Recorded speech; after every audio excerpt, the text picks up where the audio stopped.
And in celebrity endorsements, popular podcast host Joe Rogan endorsed former President Donald Trump just hours before voting began across the United States. In a social media post, Rogan said that his choice for the next president was influenced by Elon Musk. Along with his endorsement, the podcaster also shared a link to the nearly 3-hour-long interview with the Tesla CEO, which has more than 5 million views on YouTube. Rogan's podcast is enormously famous across several music, video, and social media platforms.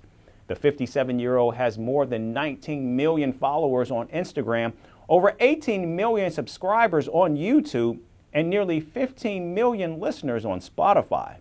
Just 10 days ago, he sat down with Donald Trump for a 3-hour-long episode that blew up with 45 million views on YouTube. The two discussed a wide range of issues, including Donald Trump's mistakes during his term at the White House, foreign policy, and extraterrestrial life. Joe Rogan also interviewed Donald Trump's running mate J.D. Vance last week, which garnered more than 14 million views. The podcast host also tried to interview Vice President Kamala Harris, but was unable to do so due to scheduling conflicts.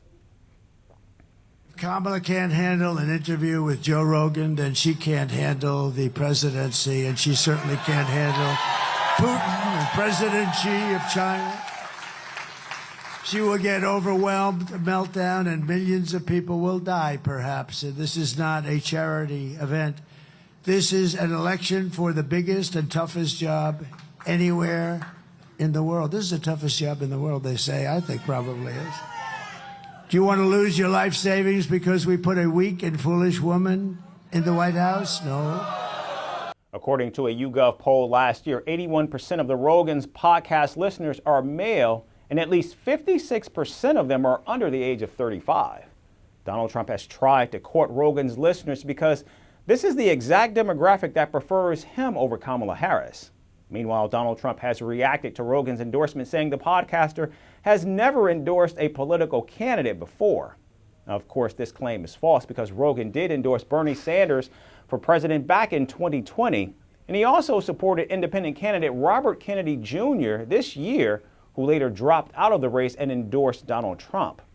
And now Joe Rogan has joined Elon Musk and retired pro wrestler Hulk Hogan, who are Trump loyalists and have endorsed the ex-president. But will his endorsement help Donald Trump win the election in any way? Perhaps in hours or days, we'll have our answer. Washington is all set for a presidential battle like no other. In less than 90 days, it's either going to be him or me sitting in the Oval Office. Kamala Harris versus Donald Trump. All we want is one simple thing. Get out on Tuesday. A vice president versus a former president. As we head towards election night, Vantage will be live from the heart of the action. Speaking to voters in this final stretch. I'm still very undecided. Very close presidential race. Tracking the campaigns as they make the last push. From exclusive ground reports to in-depth analysis, this is your one-stop destination for the presidential race. Join us on this special edition of Vantage, live from the White House in Washington, D.C.